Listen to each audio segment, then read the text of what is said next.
वज़ीर-ए-आज़म का 2 रोज़ा दौरा आज़रबाईजान, ECO सरबराह इजलास में शिरकत करेंगे। एयरपोर्ट पर आज़रबाईजान के वज़ीर सकाफ़त आदिल करमली, पाकिस्तान में सफ़ीर खिज़र फरहादोव, पाकिस्तानी सफ़ीर कासिम मोहिउद्दीन और आला सफ़ारती और हुकूमती एहलकारों ने वज़ीर-ए-आज़म और पाकिस्तानी वफ़द का इस्तकबाल किया। नायब वज़ीर-ए-आज़म इसहाक डार, वफाकी वज़ीर इत्तलात ताड़र और वज़ीर-ए-आज़म के मामले ख़ुसूसी तारिक फ़ातमी भी उनके हमरा हैं।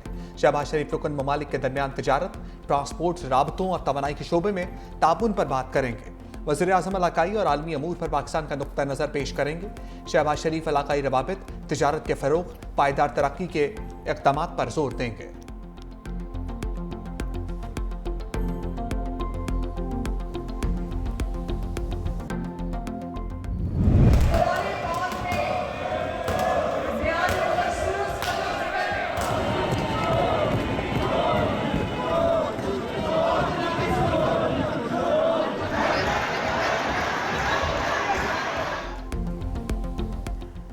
पंजाब असम्बली में ओपोजिशन के 26 अरकान के खिलाफ नाअहली रेफरेंस इलेक्शन कमीशन में दायर। रेफरेंस में कहा गया हंगामा आराई, बदतमीजी और स्पीकर की रूलिंग को नज़रअंदाज करने पर कार्रवाई की गई है। स्पीकर के बार बार कहने के बावजूद अरकान ने ऐवान में नस्ब व ज़ब्त बहाल नहीं होने दिया। गैर पार्लिमानी अल्फाज, शोर शराबा और बदनज़मी पर कार्रवाई की सिफारिश की गई। अरकान ने जानबूझकर कार्रवाई में खलल डाला। शोर शराबे के बायस असम्बली की कार्रवाई मुअत्तल करना पड़ी। स्पीकर ने 26 MPs को नाअहल करने के लिए फहरिस्त इलेक्शन कमीशन में जमा करवा दी।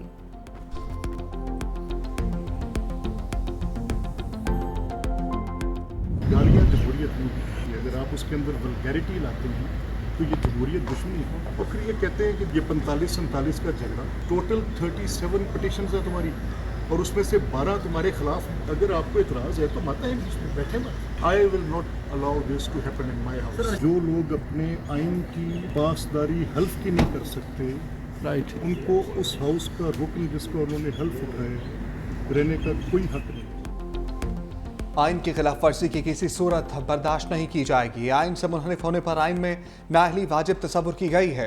स्पीकर पंजाब असम्बली मलिक अहमद खान की इलेक्शन कमीशन हुकाम से मुलाकात। कहा 26 अपोजिशन अरकान के खिलाफ पहले ही रेफरेंस दायर हो चुका है। आज सिर्फ इलेक्शन कमीशन से कुछ अहम कानूनी मामला पर राय लेना आया था।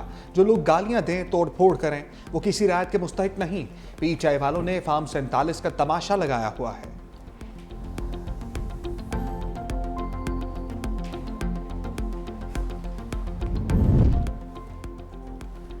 PTI का मुनहरिफ अरकान के खिलाफ रेफरेंस भेजने का फैसला। PTI के रहनुमा असद कैसर ने कहा कि जिन 4 अरकान ने 26वीं आईनी तरमीम में वोट दिया उनके खिलाफ सिफारशात मुरतब की हैं। ये अरकान PTI के टिकट पर जीते थे और उन्होंने कुरान पर हल्फ उठाकर पार्टी से वफादारी का अहद किया था। जल्द रेफरेंस स्पीकर को भेजा जाएगा। देखते हैं वो क्या कार्रवाई करते हैं। मुनहरिफ अरकान में चौधरी उस्मान अली, मुबारक ज़ेब, औरंगज़ेब खिच्ची और ज़ुहूर कुरैशी शामिल हैं।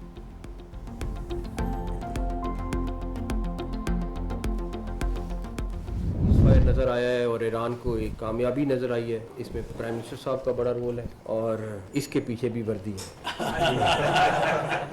भारत ने एक बेस के ऊपर तकरीबन 11 के करीब मिसाइल फायर की। आप यकीन करें, एक भी मिसाइल किसी जहाज़ को या किसी को नुकसान, कोई बेस के आगे गिरा, कोई बेस के पीछे गिरा, कोई बेस के साइड। आर्मी चीफ उस वक्त बिल्कुल सॉलिड खड़े हुए थे, कोई उनको परेशानी नहीं थी और बिल्कुल क्लैरिटी के साथ थे कि इन्होंने हमारे पे हमला किया तो ये उससे 4 गुना ज़्यादा भुगतेंगे और उन्होंने भुगता। ईरान इसराइल सीज़ फायर के पीछे भी वर्दी है। जंग बंदी में वज़ीर-ए-आज़म शहबाज शरीफ का अहम किरदार था।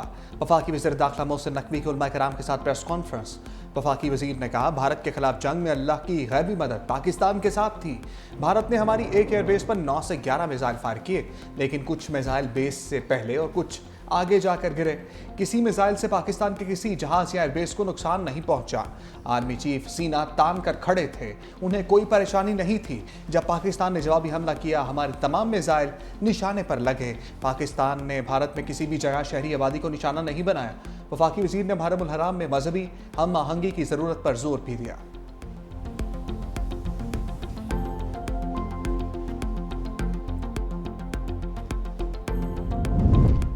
ख्वाजा आसिफ की तनकीद पर स्पीकर कौमी असम्बली सरदार अय्याज सादिक का इजाफी तनख्वाह लेने से इनकार। वज़ीर-ए-आज़म के नाम खत भी लिख दिया। स्पीकर ऑफिस ज़राए के मुताबिक सरदार अय्याज सादिक ने लिखा, मेरा तनख्वाह से कोई ताल्लुक है, ना ही दिलचस्पी है। तनख्वाह बढ़ाने का फैसला वज़ीर आज़म और वफाकी काबीना का इख्तियार है। बेशक मेरी तनख्वाह ना बढ़ाएं, मेरा कोई मुतालबा नहीं है। अयाज सादिक ने ख्वाजा आसिफ के इल्ज़ामात का जवाब देने से भी गुरेज किया। स्पीकर की तनख्वाह में इजाफे के मुतालिक हतमी फैसला अब वज़ीर आज़म करेंगे।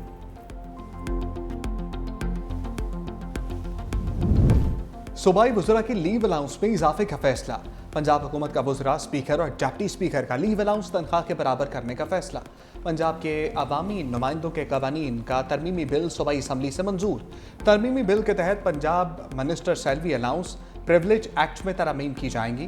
तरामीम के बाद छुट्टी पर तनख्वाह की कटौती नहीं होगी। सूबाई वज़रा को 9,60,000, स्पीकर को 9.5 लाख और डिप्टी स्पीकर को 7,75,000 रुपये मिलेंगे।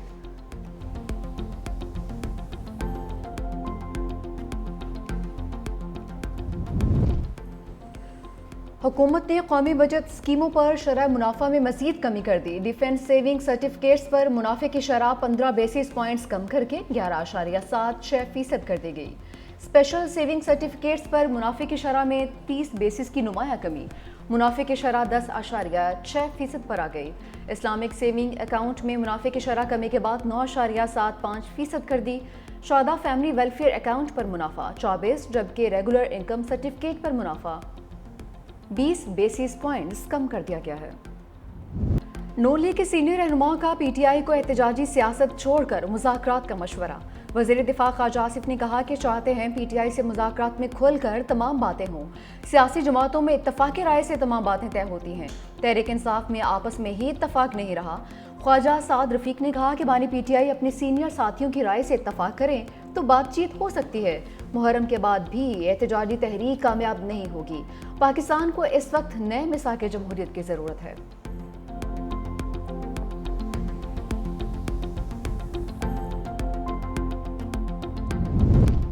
बानी पीटीआई ने कहा उनसे बात करें जिनसे ट्रंप बात कर रहे हैं। हुकूमत से बात करने का कोई फ़ायदा नहीं क्योंकि उनके हाथ में कुछ नहीं। अलीमा खान की मीडिया से गुफ्तगू, कहा अवाम 17 सीटों वाली हुकूमत के साथ नहीं। बानी पीटीआई को तन्हाई में डालकर माइनस करने की कोशिश की जा रही है। हज़ारों लोगों पर कभी एक साथ इतने केसेस नहीं हुए, लेकिन मुश्किल वक्त गुजर जाएगा।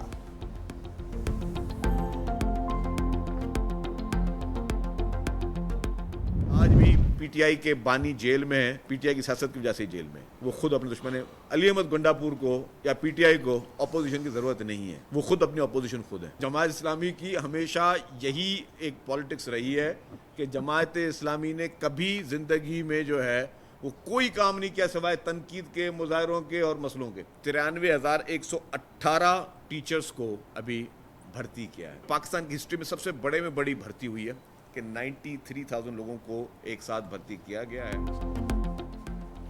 बानी पीटीआई अपनी पार्टी की वजह से जेल में है। अली अमीन गंडापुर को किसी ऑपोजिशन की जरूरत नहीं। तहरीक इंसाफ वाले खुद अपने दुश्मन हैं। सीनियर वज़ीर सिंध शर्जील इनाम मेमन की मीडिया से गुफ्तगू, कहा सियासी मुखालिफिन ने इल्ज़ामात लगाने के अलावा कुछ नहीं किया। जमात इस्लामी वाले अपना काम करते नहीं हैं, बस दूसरों पर उंगली उठाते हैं। चेयरमैन बिलावल भुट्टो के वर्जन के मुताबिक सिंध में इनकलाबी काम हो रहे हैं। रोटी, कपड़ा और मकान पीपल्स पार्टी क़यादत की जिद्दोजहद का महवर है। सैलाब मुतासरीन को 21 लाख घर दिए हैं। 4 लाख खानदानों को मुफ्त बिजली दी जा रही है। महकमे तालीम में 93,000 से ज़ायद उस्ताद भर्ती किए। मुहर्रमुल हराम के दौरान मातमी जुलूसों की फुल प्रूफ सिक्योरिटी यकीनी बनाएंगे।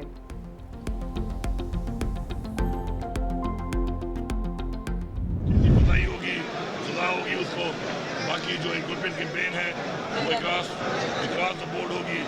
कोई भी एग्जाम नहीं है, चाहे ताकतवर भी है, जिसने रिक्रूटमेंट की है वो सारे के सारे रिक्रूटमेंट खत्म की जाएगी, सिर्फ सवाल पे नहीं की जाएगी। फैसल करीम कुंजी काउंसलर की सीट नहीं जीत सकते, हमारी हुकूमत खत्म करने की बात कर रहे हैं। वज़ीर आला खैबर पख्तूनख्वा अली अमीन गंडापुर ने गवर्नर केपी को तनकीद का निशाना बना दिया। कहा सानह इस बात में जिस जिसकी कोताही होगी उसे सजा दी जाएगी। कहा कोई कितना भी ताकतवर क्यों ना हो सजा से बच नहीं सकेगा। तजावुज़ात को हर सूरत ख़त्म किया जाएगा। ऑपरेशन में कोई दबाव कबूल नहीं किया जाएगा।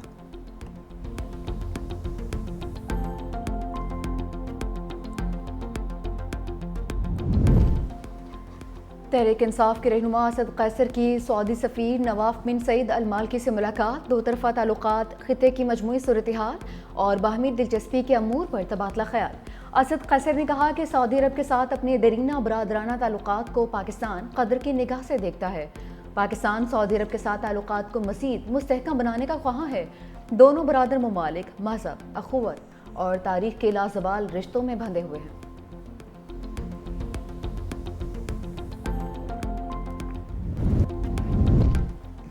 पेशावर हाई कोर्ट का सानिया सवात में गफलत बरतने वालों का जल्द अज जल्द तायुन करने का हुक्म।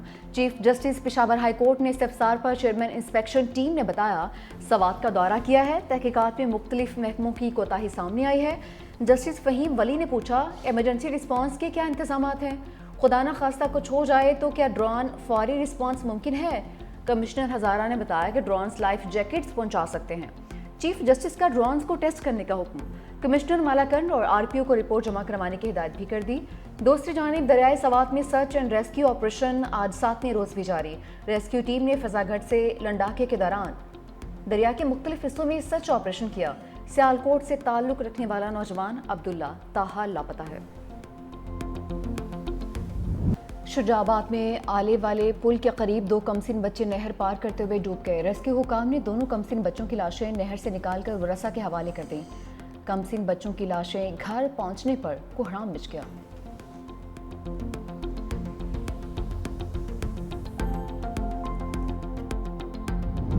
अमरीकी सदर डोनाल्ड ट्रंप और रूसी सदर व्लादिमीर पुतिन में एक बार फिर टेलीफोनिक रब्ता। दोनों रहनुमाओं में 1 घंटा बातचीत। रूस का ईरान का मसला सफारती ज़राए से हल करने पर जोर। व्लादिमीर पुतिन ने कहा, यूक्रेन से मुतल्लिक मकासद से पीछे नहीं हटेंगे, बातचीत से मसले के हल की तलाश जारी रखेंगे।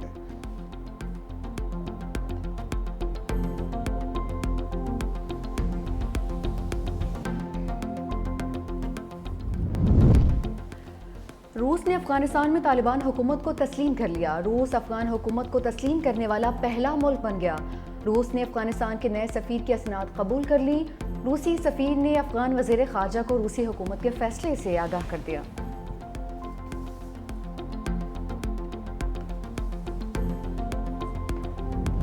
पाक भारत जंग के बाद खेल के मुहाज पर भी टाकरे का इम्कान। ग्रीन शर्ट्स भारत में शेड्यूल एशिया कप हॉकी में शरीक होगी।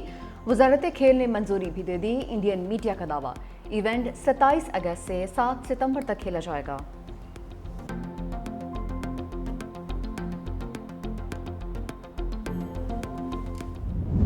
नांगा पर्वत सर करने की मुहिम के दौरान चेक रिपब्लिक की कोहपेमा जाम बहक। नांगा पर्वत बोनर में बेस कैंप में ऑक्सीजन सिलेंडर फटने से खातून कोहपेमा हलाक हुई। खातून 7 रुकनी ग्रुप में शामिल थी। लाश चल्लास अस्पताल मुंतकिल कर दी गई।